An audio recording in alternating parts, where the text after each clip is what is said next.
अमेरिकी सीनेट। मैं Kaushal Kumar Sen, assistant professor political science, Babu Shobharam government arts college Alwar. इस अंक में हम संयुक्त राष्ट्र संयुक्त राज्य अमेरिका के उच्च सदन सीनेट का अध्ययन करेंगे। वहाँ की संसद को कांग्रेस बोला जाता है और कांग्रेस के दो सदन हैं। उच्च सदन सीनेट है, निम्न सदन प्रतिनिधि सदन है। संयुक्त राज्य अमेरिका एक ऐसा राज्य है या देश है जहाँ का द्वितीय सदन सबसे शक्तिशाली सदन है। अन्य देशों की संसदात्मक शासन व्यवस्था में या लोकतंत्रात्मक शासन व्यवस्था में निम्न सदन शक्तिशाली होता है, लेकिन संयुक्त राज्य अमेरिका में उच्च सदन ज़्यादा शक्तिशाली है, जिसे सीनेट कहा जाता है। यह राज्यों का प्रतिनिधि संगठन है। प्रत्येक राज्य से 2 प्रतिनिधि सीनेट में आते हैं। संयुक्त राज्य अमेरिका में कुल 50 राज्य हैं, अतः सीनेट की कुल सदस्य संख्या 100 है। संविधान निर्माता इसे शक्तिशाली सदन बनाना चाहते थे और वे अपने इस उद्देश्य में सफल भी रहे। अब है सीनेट का गठन, जिसमें सबसे पहले सीनेट की सदस्य संख्या। संयुक्त राज्य अमेरिका में 50 राज्य हैं। प्रत्येक राज्य से 2 प्रतिनिधि सीनेट में आते हैं, अतः सीनेट की सदस्य संख्या 100 है। सीनेट के सदस्यों की योग्यताएं कि कौन व्यक्ति सीनेट का सदस्य बन सकता है, उसके लिए है पहला, वह संयुक्त राज्य अमेरिका का जन्मजात नागरिक हो और कम से कम 9 वर्ष से अमेरिका में रहता हो। दूसरी योग्यता है उसकी आयु कम से कम 30 वर्ष हो। तीसरा, वह उसी राज्य का निवासी हो जिस राज्य से वह सीनेट का सदस्य बनना चाहता है। चौथा, वह किसी लाभ के पद पर नहीं हो। पांचवी योग्यता, वह पागल, कोढ़ी, दिवालिया या अपराधी ना हो।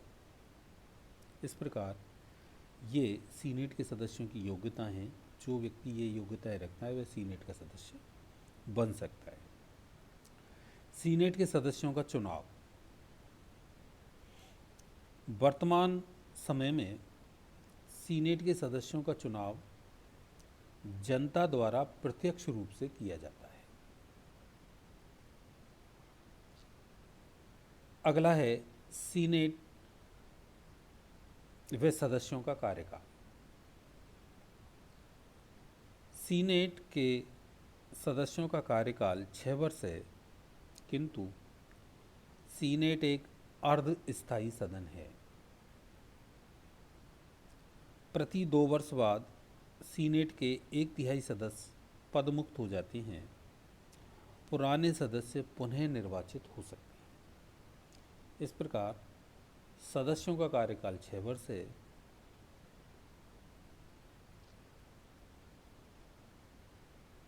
और प्रति 2 वर्ष बाद 1/3 सदस्य पदमुक्त होते हैं और पुराने सदस्य पुनः निर्वाचित हो सकते हैं। अगला है सदस्यों के विशेषाधिकार एवं उन्मुक्तियां।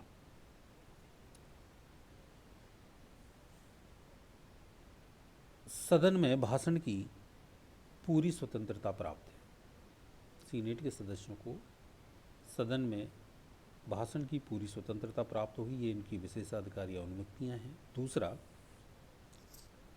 बैठक के दौरान किसी सदस्य को दीवानी विवादों में गिरफ्तार नहीं किया जा सकता है। यदि किसी सदस्य पे कोई दीवानी मुकदमा है, लेकिन बैठक के दौरान जिस समय सीनेट की बैठक चल रही होती है उस समय उन्हें गिरफ्तार नहीं किया जाएगा। सदस्यों को डाक, तार, टेलीफोन की निःशुल्क सुविधा प्राप्त होगी। ये सदस्यों के विशेषाधिकार हैं। अगला है सीनेट के अधिकारी। सीनेट के प्रमुख अधिकारियों में सीनेट का अध्यक्ष, अस्थायी अध्यक्ष, बहुमत दल के नेता, लिपिक, सार्जेंट एट आर्म्स, ये सीनेट के अधिकारी हैं। यूएसए का जो उपराष्ट्रपति है वह सीनेट का पदेन अध्यक्ष होता है। वह सीनेट का सदस्य नहीं होता है क्योंकि उसका इलेक्शन उपराष्ट्रपति के रूप में होता है, किंतु उसे निर्णायक मत देने का अधिकार है। यूएसए का उपराष्ट्रपति सीनेट का पदेन अध्यक्ष होता है, वह सीनेट का सदस्य नहीं होता क्योंकि उसका इलेक्शन उपराष्ट्रपति के रूप में होता है, सीनेटर के रूप में नहीं होता। उसको केवल पदेन अध्यक्षता एक्स ऑफिसियो के रूप में उसे सीनेट की अध्यक्षता प्राप्त होती है। उसे निर्णायक मत देने का अधिकार है। सीनेट के अस्थायी अध्यक्ष सीनेट के बहुमत दल का सदस्य होता है। वह उपराष्ट्रपति की अनुपस्थिति में अध्यक्षता करता है। उसे सीनेट की कार्यवाही में भाग लेने व मत देने का अधिकार है। अगला है सीनेट का अधिवेशन। कांग्रेस के दोनों सदनों, प्रतिनिधि सभा व सीनेट का अधिवेशन 3 जनवरी को प्रारंभ होता है और समाप्त भी किसी एक ही तारीख को होता है।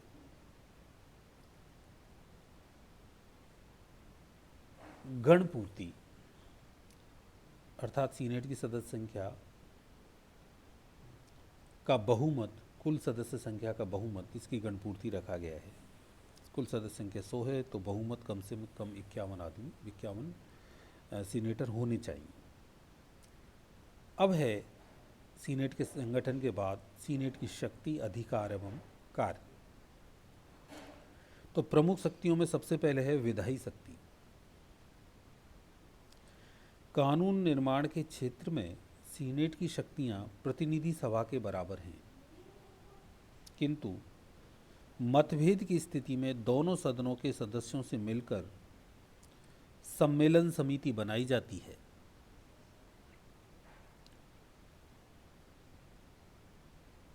कानून निर्माण के क्षेत्र में दोनों सदनों को समान अधिकार प्राप्त है। यदि दोनों सदनों में उस कानून पर कोई मतभेद है तो दोनों सदनों की एक सम्मेलन समिति बनाई जाती है जिसमें उसका निर्णय किया जाता है। दूसरा है संवैधानिक संशोधन की शक्ति।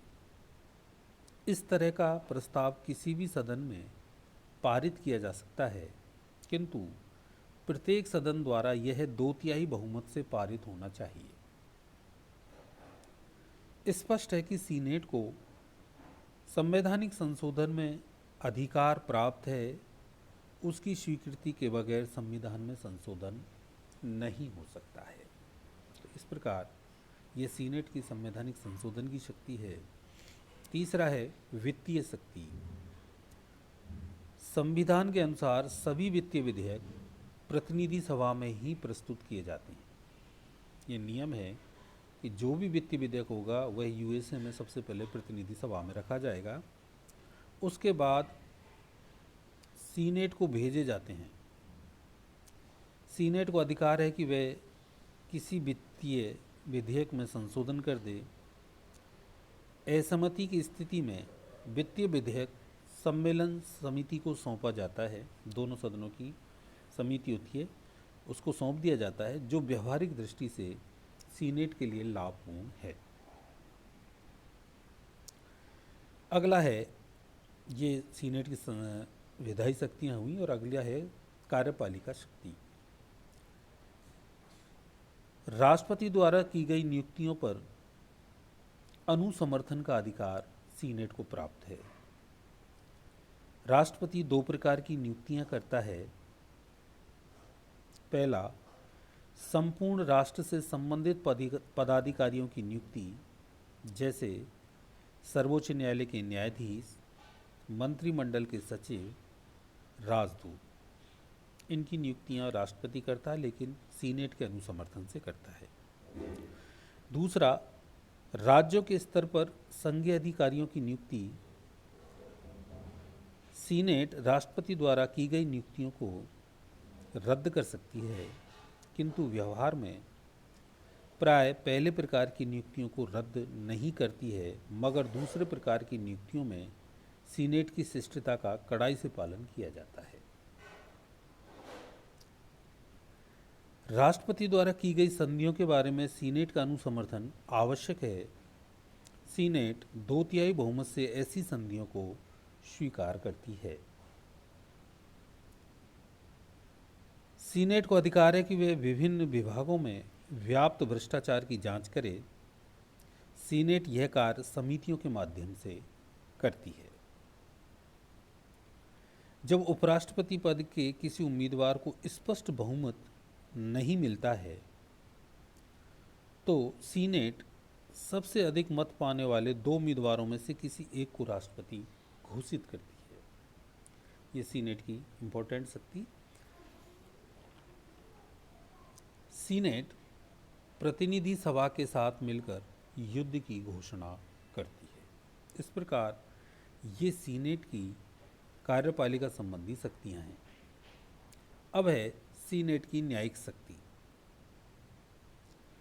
जब प्रतिनिधि सभा राष्ट्रपति, उपराष्ट्रपति या किसी प्रमुख संघीय पदाधिकारी के खिलाफ महाभियोग प्रस्ताव 2/3 बहुमत से पारित करके सीनेट में भेजती है तो सीनेट महाभियोग न्यायालय के रूप में बैठती है।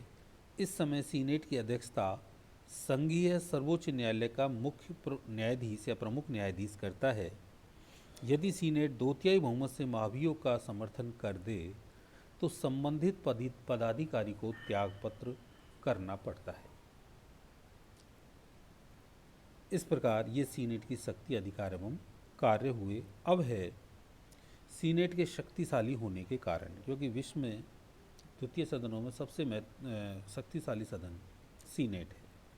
इसके शक्तिशाली होने के कारण पहला है संविधान निर्माताओं द्वारा सीनेट को प्रदत्त महत्वपूर्ण स्थान। संविधान निर्माताओं को इस बात का भय था कि कहीं प्रतिनिधि सभा उत्तरदायित्वहीन न हो जाए, इसलिए वे सीनेट को शक्तिशाली बनाना चाहते थे। दूसरा, सीनेट की विशेष शक्तियाँ। सीनेट को संविधान द्वारा ऐसी विशेष शक्तियाँ दी गई हैं जिनके द्वारा यह शक्तिशाली हो गई है। सीनेट की नियुक्तियों की पुष्टि और संधियों की पुष्टि की 2 ऐसी शक्तियां प्राप्त हैं जिसके कारण सीनेट कार्यपालिका क्षेत्र में राष्ट्रपति की हिस्सेदार बन गई है। तीसरा है मंत्रिमंडलात्मक पद्धति का अभाव।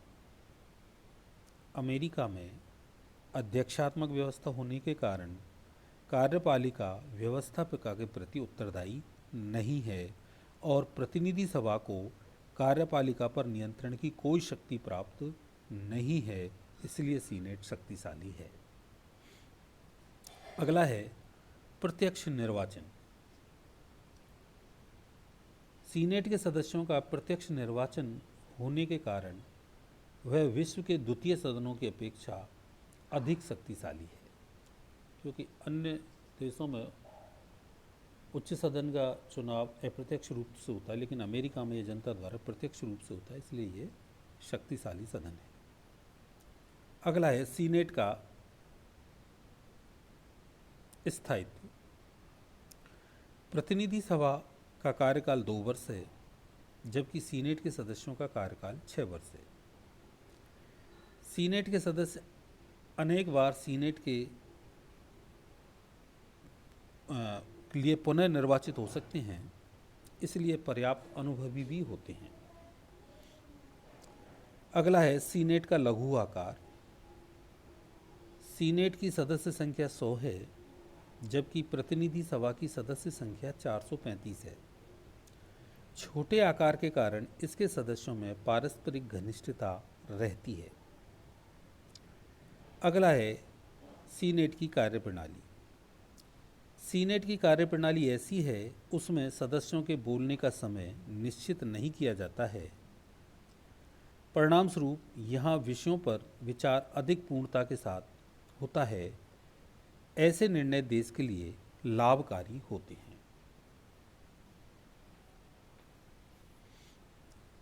सीनेट की कार्यप्रणाली में इस प्रथा को फिलबस्टरिंग के नाम से जाना जाता है, जिसे अति भाषण कहते हैं। ये एक ऐसी कार्यप्रणाली जिसमें सीनेटर को किसी भी प्रस्ताव पर या विधेयक पर असीमित बोलने की स्वतंत्रता है, ताकि उस प्रस्ताव को और अधिक शुद्ध किया जा सके। किंतु जब इस बोलने की प्रथा का अतिक्रमण होता है तो ये फिलबस्टरिंग बनी जाती है। यह सीनेट की कार्यप्रणाली की एक दोषपूर्ण प्रथा है। इसका शाब्दिक अर्थ है बोलने की अमर्यादित स्वतंत्रता। सीनेट की प्रथा के अनुसार किसी सदस्य को किसी विधेयक पर बोलने की पूरी आज़ादी होती है और उसके भाषण पर कोई समय सीमा नहीं लगाई जाती है। इस प्रथा का लाभ यह है कि कोई भी सदस्य किसी प्रस्ताव के प्रत्येक पक्ष को स्पष्टता एवं बारीकी के साथ प्रकट करे, किंतु जब बोलने की असीमित स्वतंत्रता का दुरुपयोग होता है तो इसे फिलबस्टरिंग अतिभाषण कहा जाता है। कुछ सदस्य ये अनुभव करते हैं कि अमुक विधेयक बहुमत के आधार पर पारित हो जाएगा तो वे उसे रोकने के लिए एक गुट बना लेते हैं। इस गुट का प्रत्येक सदस्य प्रस्ताव के नाम पर इतना बोलता है कि सीनेट का समय बर्बाद हो जाता है और विधेयक पारित नहीं हो पाता। तो सीनेट की कार्यप्रणाली में इस प्रथा को फिलबस्टरिंग कहा जाता है। धन्यवाद।